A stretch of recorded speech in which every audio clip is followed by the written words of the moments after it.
Hey everyone, welcome to Financial Revelations. I am your host, David Safransky. All this will be running below me, but you can hear me every Thursday morning on WCRF 103.3 Moody Radio in Cleveland from the hours Eastern Standard Time, 8 to 9 a.m. The weather was so bad this morning and I left late. Now I have a pickup truck with four-wheel drive, but it doesn't really help you on the ice very much. Even the Ohio Turnpike, which is the best road in the world to drive in bad weather, was horrible because it just, the way the snow happened, just kind of happened late, in the morning. No schools got canceled. If this had happened 2 hours earlier, every school would have been canceled. So, yowza. You can call us at any time. 1-800-344-2534. It's an 800 number. We pay for the call. So, don't be cheap. I don't like cheap people. I understand frugal. I don't like cheap. Questions. If you have a question, you'd like to see us answer it, Corey, K-O-R-Y, at EPSF.com. Also, running below me, we have an Amazon trip in March of 2025. This year, 2025. It is 2025. You can support it. You can't go on it because we already have a full boat. So there's also one in May. I will not be on that one. Also a full boat. So we've got a lot of people going. And if your church would like to schedule a trip to drill a water well or help build a church in Mauez, this little jungle town, we drill the wells in the jungle along the river. We live on the boat. We go to the indigenous area where it's restricted territory, so only people that are allowed to go in there should go in there. I'm sure other people do, but we follow the rules. If your church wanted to organize one of those, you could contact me and we would help you do that. So make sure they got translators, all that stuff. nativosusa.org is our website. I'm pretty sure we just put a brand new video up there of the last well site that we did. It's shows you the boat and the people and the kids and the work on the well, the water. The chief of that village was unique. He's ate every meal with us. It was really nice, very engaged in the process. The village was. It was my favorite trip that we've done so far because of the village. And it was super far away, but we have internet there. We have a Starlink on the boat. And oh, baby, does it work. I was trading stocks from there. I actually bought Amazon stock in the Amazon. So it was the right buy. So I didn't do it just to say I bought Amazon in the Amazon. I don't do things like that, okay? I don't play those games with money. When people say, they kind of intimate that we gamble on things. We don't do that. This is a thoughtful process that we do. And we're going to talk about that a little bit today. But before we do that, before we get started into the finance of things, I'm going to make you two promises. This year, we're going to interview people on the podcast. I really want to do that. We can do it via Zoom. We can record those and put those on the podcast. We are going to do that. And, I work with a lot of really interesting people. And I want them to be on the podcast if they would be complicit with me in that. Football people, entertainers, things like that. The entertainers are a little tougher because they really have a funky schedule, but we're going to do that. And the second thing that I promise you is we're going to be very functional about the advice that we give. So we talked a lot about politics coming up to the election because I thought it was important, but that's over. We've got the president for the next year. In fact, mercifully, there's only 3 days left of the lunacy of the Biden-Harris debacle regime. Jimmy Carter, Jimmy Carter just died. He lived just long enough not to be the worst president in the history of, I don't know, all mankind, maybe even the history of leadership in the world.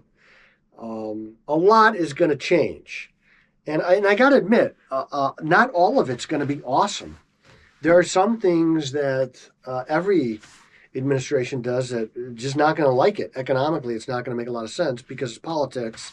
So we're going to talk about those things, but I also want to make the advice that we give, the things that we talk about here, actionable. Okay, when we talked about politics, was I trying to sway your vote? Probably not. I'm just giving you the facts, but enough people certainly did, and so it's going to be a lot of change. But what I want to start off with is it's a new year. We're early in January, so let's talk about some financial change. Now, in economics, change is a triangle. So when you see a triangle in economic research, it just means change. So let's talk about some change that we can make that is actionable and doable. And gosh, there are weeks where I talk to so many people. It makes my head spin. Everybody will leave the office. I'll stay here and just rest my eyes for 30 minutes just so I can okay, now I can see straight to drive home. And I love talking to people. I do it all the time.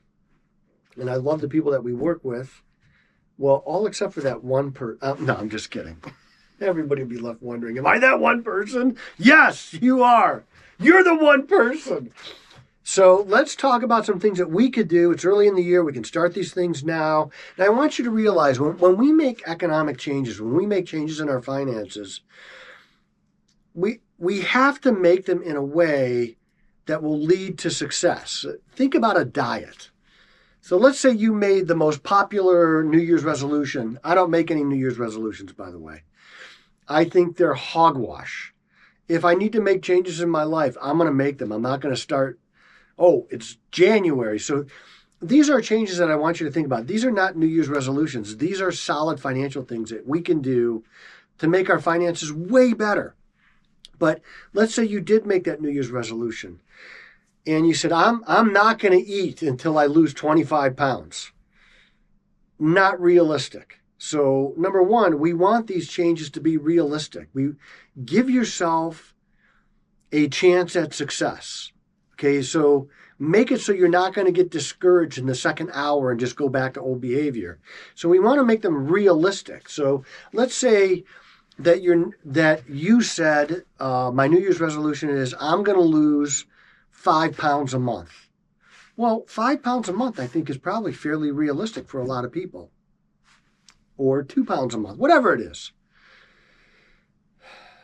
If you're on Wegovy, they say you can lose a pound a week, I think. I don't know. I've never taken it, but I'm not against people taking it. I think it's as long as the side effects are tolerable for you, it's a pretty good thing. So think of all the joint replacements that won't happen because people are weighing less. There's the ripple effects of these GLP-1s are tremendous.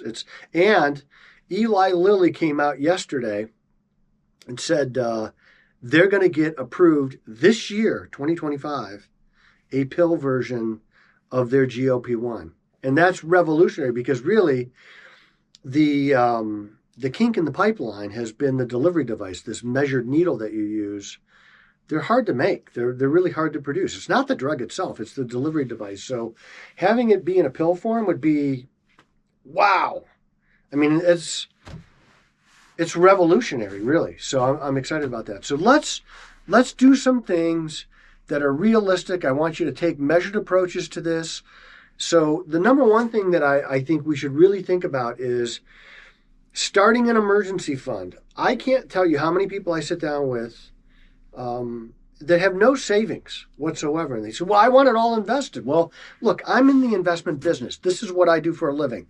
I understand it intimately. I wake up in the middle of the night to see Europe open up. The things that I do in finance, most people would never even, and I'm not bragging about it, I'm just saying, this is my industry. I don't have all my money invested. I have an emergency fund. If I have an emergency fund, it's like the bomb technician, where he says, look, if I'm running, you should try and keep up with me. If I'm doing it, you should probably do it. This is what I do. I love risk. I love risk. I love risky things. I buy risky stocks. I probably am a riskier investor than most, and it's rewarded me dramatically. The way I invest my money, I probably couldn't invest your money that way. So I understand risk. I have things with no risk. I have an emergency fund. Start an emergency fund. Now, what I tell people is You should have, I think, as a measure, 3 to 6 months of your have to expenses. That means that you have to know what your have to expenses are. So get the second thing that I want you to do is, and I'm going to come back to number one, but get to know your budget intimately.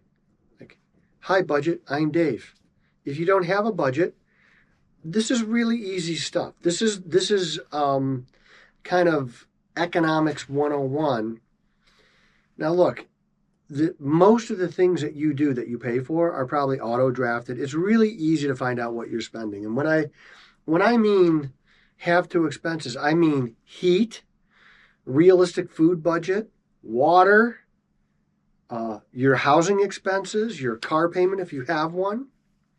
These are things that you have to do. No matter what, you're getting an electric bill. You know, if you don't use your natural gas at all, you still pay $35 a month in Ohio. You didn't use it, so that's a have to expense. If you don't pay that $35, even though you didn't use gas, they're going to shut your gas off. Well, that's okay because you're not using it, but come winter time, you're going to need it. So I want you to know your budget. Get a budget. So once you get that budget, you could go back and say, okay, 3 to 6 months is what I need to have for my have to expenses if you lose a job.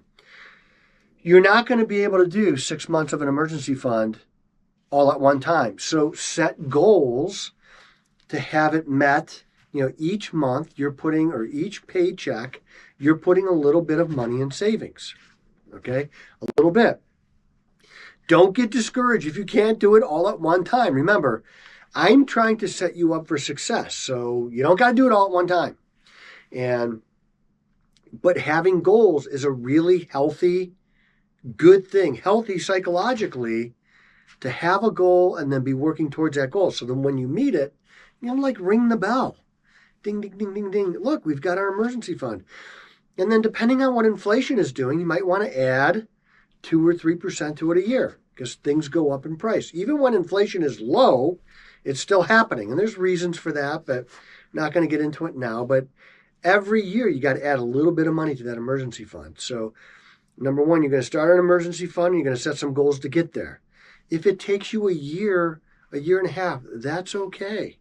I'm not going to be mad at you. I'm way more interested in the habits of savings as opposed to the amount of savings. So build good habits and they will build on themselves. So we're going to do that. That's what we're going to do. We're going to build good habits. And you're going to work on a budget. You're going to write down or look at what your have to expenses are every month. And by the way, for my wife, new shoes are not a have to. You don't have to do that. In full disclosure, I might have more shoes than my wife. In fact, I've got a new pair in the box in my truck right now. What I do is I have them delivered to the office so I can sneak them in the house. Okay, it's one of my things, whatever. The third thing we're going to do is we're going to stop abusing consumer debt. And what is consumer debt? It's credit cards. I want you to pay off your credit cards and use them in lieu of cash.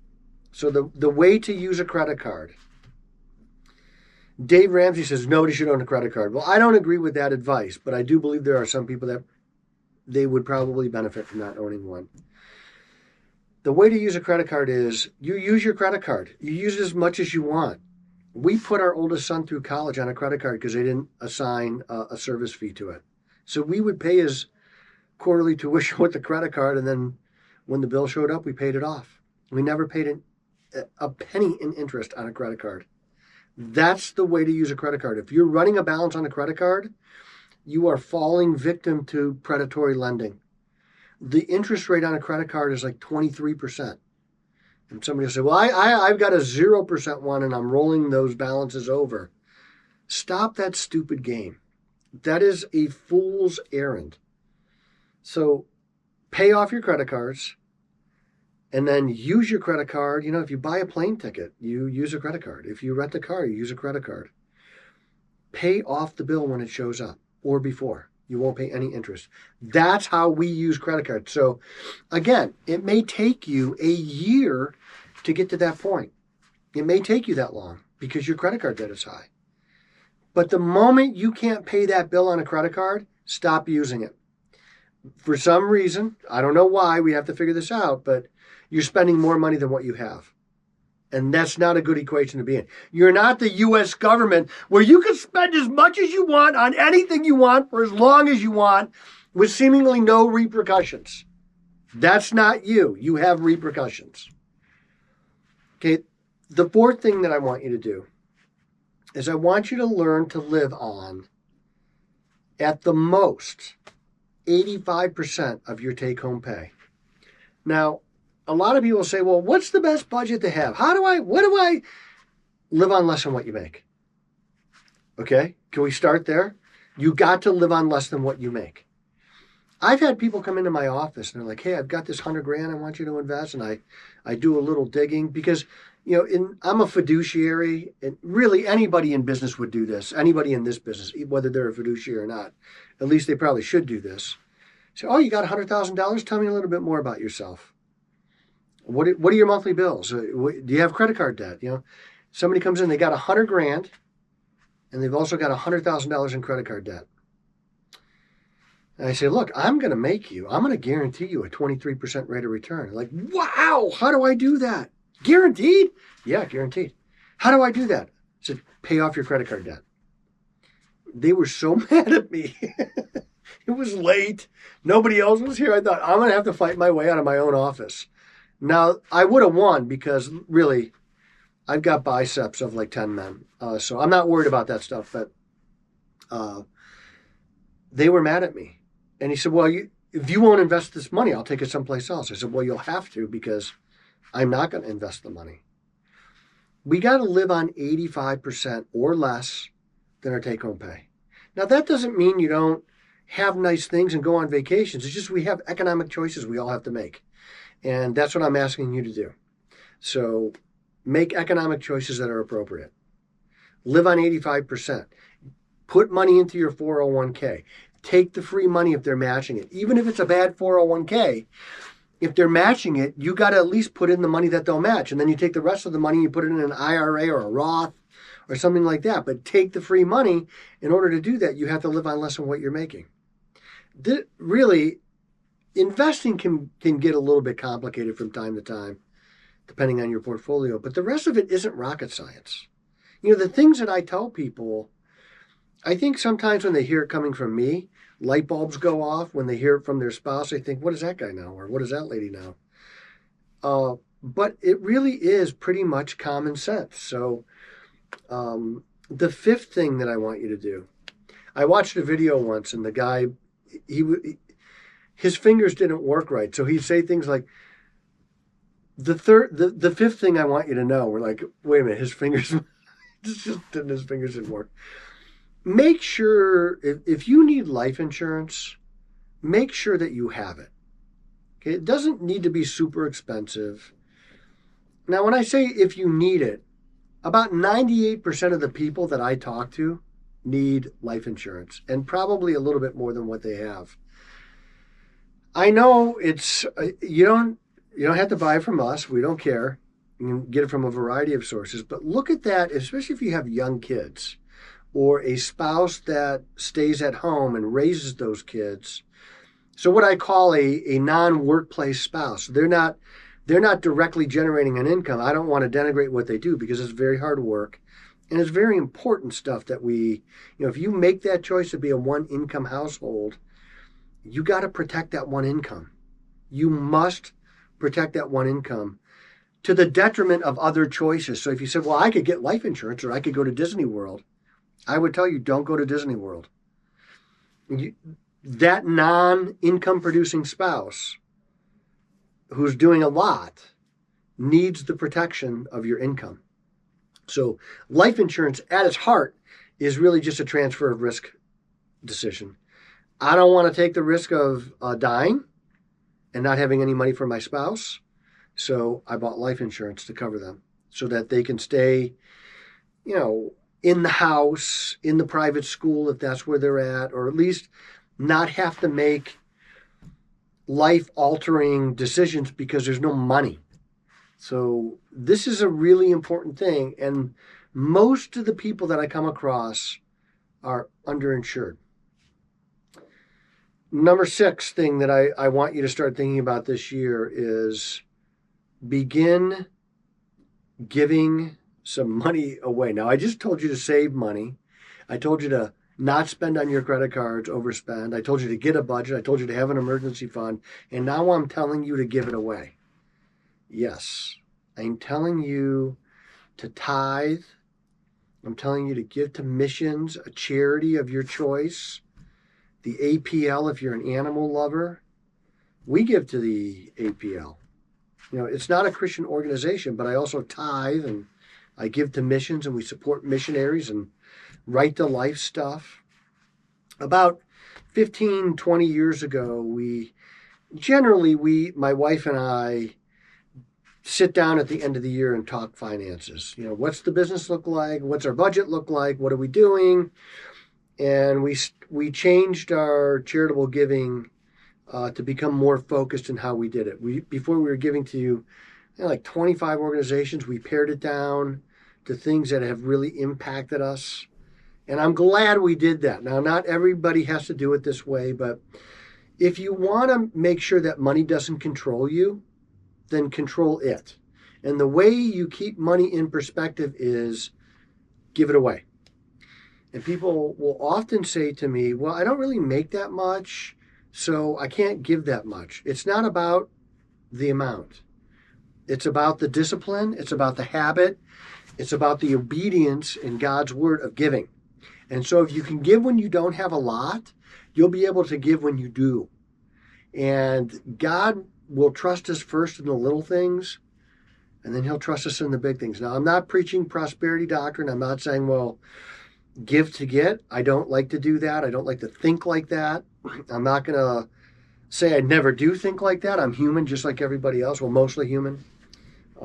There's part of me that I think is like intelligent life from another planet because I'm so good at things. But this is how we start the process. You start tithing, you give, you don't let money control your heart. I have met people that were controlled by money. I don't want to be like, I really want to work hard not to be like that, if I can. Now, I have other faults, don't worry. They're there. I want you, in the world that we live in, no matter how old you are, you got to get and stay educated. And I don't even care what in, unless it's like art history or something. It's got to be employable and doable and functional. So when you send your kids off to higher education, whether that be college or trade school or whatever it is, make sure they can get a job. This is where we assert our leadership as people that have been around the block a little bit. So if your kid wants to go to school and get a degree in basket weaving, that's great. What are they going to do when they get out of school? I'd rather have them go into the trades, which are really good careers. One thing that I didn't want to do, I always knew what I wanted to do, so that wasn't a big deal for me, but I'm in the minority, and I realized that. I took a tour of the Federal Reserve in Cleveland when I was in 8th grade, and I knew from that moment on what I wanted to do. And it got changed a little bit because really nobody should have hired me out of college. I didn't have money. I didn't come from money, and I didn't know anybody with money. I was the worst hire in the history of mankind, but Ray Sussel hired me. He's still in the business, and I owe my career to Ray Sussel. So I'll be forever indebted to Raymond. But you got to stay educated. I'm taking classes right now. I'm about to take a big securities exam in March. I'm studying for it as soon as I walk out of here. The last thing that I want you to kind of make a commitment on, you don't have to do all of these, pick or choose, but I think starting an emergency fund, a budget, and your consumer debt would be the most important. This kind of goes alongside. I want you to become a debt assassin. Okay, you start with the most expensive debts first, and you work them down. You can do all these things coincidentally, by the way. It doesn't have to be one or the other. It could be all of the above. With investing, with your 401k, with a portfolio, with a 529 plan. These things can all be done simultaneously. And, we do want to prioritize things. What's going to happen first? Is a potential emergency going to happen first or a college education? Well, it's probably a potential emergency. So I would do savings for higher education for my kids, but I'd probably allocate a little bit more right now, if your kids are young, to the emergency fund. And you could allocate a little bit less to the 529 plan because it's got the power of compounding and time value. So you got a long time. So in financial planning, we prioritize those goals to which one's going to happen first. And that's what you should do. But the debts, we got to live as debt-free as possible. Now, if somebody called me on the radio this morning, they got a 2% mortgage, I wouldn't be in a rush to pay that off. That's less than inflation. Your house is growing faster than the debt is. So I would pay it down, and I might add a payment or two extra, add a little bit money to principal, But I wouldn't be in a super rush. I wouldn't be scraping my face on broken glass to pay that mortgage off. It's just a math problem for me. I could go out and get more than 2% in the money market with no risk. The risk-free rate is higher than your mortgage rate. So don't be in a rush to pay that off. Be in a rush to pay other debts off. And then come back to that one later on. So remember, you can always call us. I want to take more listener questions this year. We get them. I just wanted to talk about politics so much and its impact on us, because it really does have an impact. So I put a lot of those listener questions to the side, but I'm not going to do that this year. These are, again, I don't make New Year's resolutions, but I do want to make a few changes. We're going to answer more of those questions, and we're going to do interviews. So I'm going to start lining up interviews for you guys to, and if we do a football player, I don't know how I'm going to let them know in advance. I'm not going to be able to let them know in advance, but we're going to do interviews, and we're going to get you guys on board, and we might even do a few more contests this year to get people engaged. I am David Safransky, a real American, a true red-blooded, gun-owning patriot, and the voice you can trust.